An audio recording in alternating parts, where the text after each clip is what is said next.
Hey guys, welcome back to the channel. My name is Radium, and today I have another episode of my Terraria Spirit Mod Ranger playthrough. Now last time we managed to enter hard mode, and I had a really good time just doing it really. You know, massive boss rush, getting to see what the mod was about. And honestly, I think I've done this series pretty well so far, but this is where things are either going to take a turn for the worst, or begin to go really extreme, because we're turning this into a Radium series. So first of all, I've used YAFK and some fishing accessories to get as many crates as humanly possible. So with all of these crates combined, I'm hoping that we can get ourselves a full set of hard mode armor. It does not need to be top tier like titanium or adamantite, although we are likely to get one of them. It literally just needs to be anything above mithril and palladium. So let's just spam open these now. I'll open the gold ones first, just for the sake of doing so. We got an abundance of adamantite. I'm not seeing any titanium, but that's okay. The hardy saddle is quite cool as well, and since I don't have a mount, I might as well equip it. Next up is the iron crates, and this is going to be a process that takes a while, I think. So I'm just going to continually spam and pray that we get enough adamantite, and we already have enough adamantite for the entire set. So now all we need is a tiny bit of ore. And, oh god, I've just realised how long this is going to take to get through. Okay, well, yeah, looks like the set we're going to be crafting is adamantite, unless we can get an abundance of titanium ore from these, which is continually looking more and more unlikely, but all is good, and that's an incredible haul to get. I'm just going to sell all of this quickly, and then we can continue making progress. Okay, the wooden crates aren't really yielding anything much, and not even enough adamantite ore to craft the adamantite forge. Hey, we just got enough. So now I guess I should just spam sell all of this for as many coins as possible, and we're going to have so many platinum coins after this one, which is really nice. Oh man, we are 3 titanium bars short, unfortunately. That's 1 titanium ore, with these included, away from the entire set. Which is, you know, annoying, but what can you do? I might, you know, go for it, because it is much better than titanium. But we shall see in a moment. Oh, I do have enough for the full titanium set. Nice. Literally just enough. It's 59 bars, not 60. So there we go. Massive upgrade. Now we are incredibly strong. Our weapons are going to do a lot more damage. And I also have the gold to reforge the Shadow Flame bar I got last time to a really good reforge. Alright, I guess there's no time like the present to give this a go. The boss is in, and let's start doing damage. Luckily, we honestly do a good amount of damage to him, which is insane. Like, this bow is no pushover in comparison to various other weapons. And especially with all the buffs and, like, menacing accessories, all of it does add up really, really quickly, and it does allow me to do a lot of damage. If you guys know me as, like, a person who plays this game a lot, then you know for a fact that I always do this boss in my playthroughs as early as possible, because, you know, it's free loot that's absolutely incredible. So I'm not going to be showing the entirety of the fight, it's just because it's very, very boring in my opinion. And it's one of the easiest battles in the game for me now, just because I know for a fact I will beat it this attempt. To be honest, I think Shadow Flame Bow is one of the most underappreciated ranger weapons. It's definitely subpar when compared to things like the Daedalus Storm Bow, or even the Mega Shark, which you can get relatively early on if you're smart. But it's still a perfectly viable weapon, and it's just really, really good in my opinion. Alright, we've hit the halfway mark on the battle, now it's time to do as much damage as possible before entering this hellish phase. This one is slightly more complex to deal with, and this weapon is not really fine-tuned to dealing with these bubbles as opposed to the first phase, which it absolutely steamrolls. But again, it should be more than easy. Just a tip for those small projectiles, by the way, is in the tsunamis. A really good way of avoiding them is flying up. Because the reason some people randomly take damage and get annoyed is because you're standing on a platform and the tornado instantly spawns on the platform, doing damage to you pretty much straight away if you're in a bad position. Alright, here we go, final phase. Oh god. Okay, the Sharknado is going to make it slightly more difficult to deal with, but it should still be very, very easy. I'm going to try using the Harvester for a little bit, just because, you know, weapon diversity. And this thing is not bad for this phase, so, you know, I'd rather not just spam the Shadow Flame Bow the entire time. You know, give a modded weapon a chance to shine, I guess. And considering this is a pre-hard mode weapon you can get, like, before defeating the Wall of Flesh, this is very, very solid. And yeah, this phase is as easy as ever. I'm happy to say that first try we could get a no-hit Duke Fish run.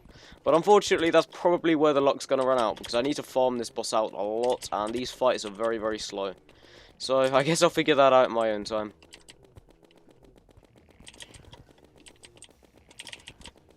And there we go. Boom. And, oh my god, what? The Typhoon.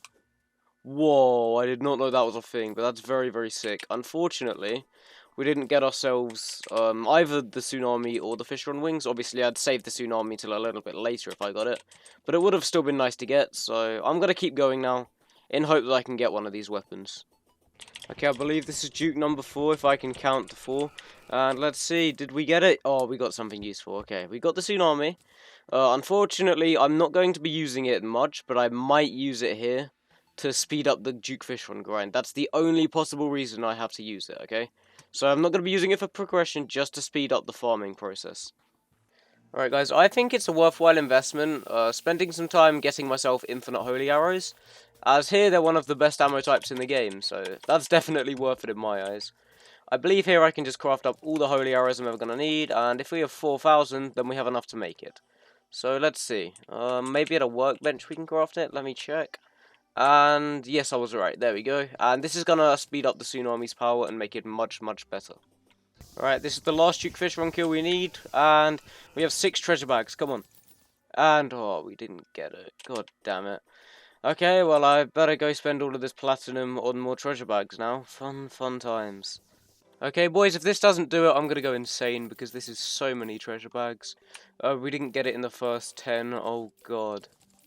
No, don't do this to me, don't do this to me. We've still got 9 treasure bags, but I'm not actually feeling that optimistic. And oh, thank God, we got 1 pair in about 30 treasure bags. That's ridiculous. But we did get it, and now we can really start making progress. We also got red wings, which are really cool. They're not OP, I don't think, unfortunately, because in the old versions of Terraria, like the console versions, they used to give you infinite flight. And obviously that just made them the best wings. However, though, in this scenario, they're not so great, because they run out pretty fast. Right, there we go, boom, infinite crystal bullets, and this is going to be absolutely amazing for us. I'm also going to craft unlimited musket shots, because why not? And now, we are in an absolutely incredible situation in terms of beating the twins, I think, so I'm just going to refresh this, put it back to day, and then night again, just to give us as much time as possible, and now we should very easily be able to kill the twins, especially with this combo. This is honestly one of my favourite ways of doing this fight, and it's very underappreciated, considering how good the Clockwork Assault Rifle actually is. Again, this fight should not be too difficult. I'm just going to go over the regular strategy. You obviously home in on Spasmatism first, as he's significantly more difficult to deal with. And Retinase is pretty much free the second you kill Spasmatism, so that's my only real, reasoning behind it. And the only issue is, that damage over time is completely halting my damage regeneration, pretty much. And that's kind of scary, but we should still be able to recover now. And the fight's only going to get easier now, because in all honesty, without the projectiles, you can kind of just run away with fish from wings, and you're guaranteed to be faster than the boss. Especially with Shield of Cthulhu helping out as well. In under a minute, Spasmatism's pretty much on the cusps of death, which is really nice to see. It means we can move on to Retinaser and pretty much just bombard him until he dies. And it's a free fight already, because I know for a fact I can defeat Retinaser. I may even start using Ichor shots with another weapon.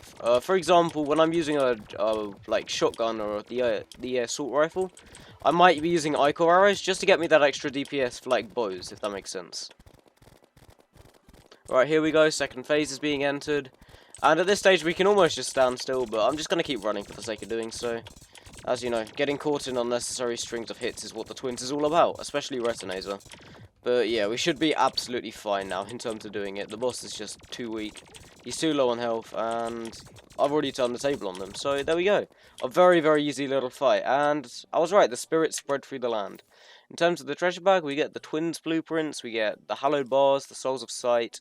And I don't know what these do, but they seem to be used to craft... Ooh, I like that. They're used for a flamethrower weapon by the looks of things. So it turns gel into cursed fire, and I'm going to make that right away, just to see what it is and what it does. Okay, here we go, the Spaslong. I've got it, and it's staunch, but I don't know how good this weapon's going to be. At this stage, I'm just going to replace the Shadow Flame Bow entirely, just because I don't really need it, if I'm being honest. And I can check it out. All I need to do is find out how to get some gel. Oh, I'm seeing a new ore now. We seem to be leaving the biome, like the ice biome, and going to the Spirit Underground, which is exactly where I want to be, because that, my friend, is Spirit Ore. I believe this is an incredibly valuable resource we're going to need a lot of, so I'm going to gather as much as I can, and after I've done that grind, which is not going to be too exciting, we can go do some events and some bosses. Right, I have 3 modded bosses for us to do, and you guys can thank me for that. So we have the Dusk Crown, the Pain Cooler, and I don't know what these things are, but they're for bosses. The first one we're going to do is Infernon. We need to fight him in the Underworld, which is interesting to say the least, but we can get there pretty quickly. I'll just jump down here now, and we can give this a go. Alright guys, here's the arena I'm going to be using for this fight. It's nothing spectacular, but then again, it doesn't have to be. So let's summon this boss and see what he's about. 26,000 health. That's a very, very cool design for him, in all fairness. But let's just give this a go. He seems to just kind of float around, firing different projectiles, which is, you know, perfectly manageable. And we're using some very, very bad gear. But it's still more than enough to do this by the looks of things, because, you know, the damage is great. I honestly really like this boss design. It's quite simplistic, and it reminds me of, like, if I can compare it to anything, it's like an easier Brimstone Elemental, I guess, but, you know, that's not a bad thing at all, as I really like that fight, but, you know, maybe, it's not as difficult as that, because that fight's on another level, but, you know, it's still pretty hard. These projectiles would oppose newer players a lot of challenge, I think, and that's not even it. The Infernus Skull is next, so I kind of guess we just need to run. These attacks are pretty intense now, but again, we are just about okay, and there we go, we've done it. That's all the fight is. It's quite short, but very sweet, and this looks very good. So, we got an Infernal Shield, which looks like an upgrade of the Shield of Cthulhu.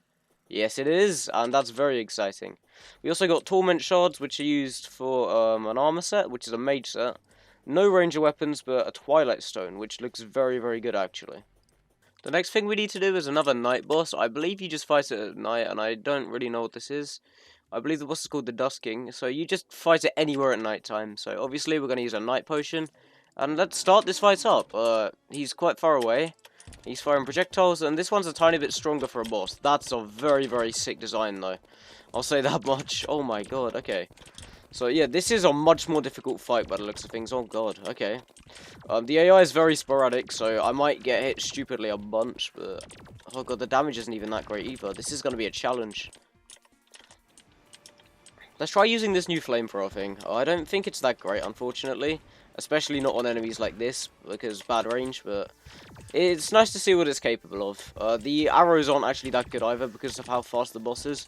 So the Clockwork Assault Rifle is still going to be our best course of action for this battle. Okay, something's changing, something's changing. What the hell is that? Okay, the boss has become slightly satanic, but he kind of just gravitated towards me, which is kind of scary. And this just got a lot more difficult. He just kind of kept smacking me. But he kind of just hovers above you for a second, so as long as you're running along and don't jump up, then you should be alright to dodge that attack. Okay, yes. This is manageable enough, it's just slightly more intense. And at this stage, the Clockwork Assault Rifle is barely doing any damage, which is kind of terrifying. Because this boss kind of works in the same way as Queen V, as in the defense increases throughout the fight. So I'm going to switch to the Adamantite Repeater for the finale. And there we go, we did it. There's no second phase for that one. But we got a bunch of stuff. We got a Dusk Pendant, 13% increased magical and ranged crit strike chance at night. Got a Dusking Mask and some really cool stuff. Crystal Shadows, which are a consumable weapon, and they're ranged, which is nice. The Dusk Shards are used for a wide variety of things, like an armor set, which is very good for rangers. I would actually go for it, but I'm very happy with Titanium for now. And there are some ranged weapons I can get, which I would consider if my weapons weren't already so good. Normally, I do the mech bosses individually, but I've decided I want to have a tiny bit of fun with it. So, just for the sake of doing so, really, and it'll be a lot more interesting if I do this, let's give Mecha Mayhem a go. This is going to be a fight that requires a bit of concentration, but I reckon it is more than doable.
And boom, the challenge was actually a success. Okay.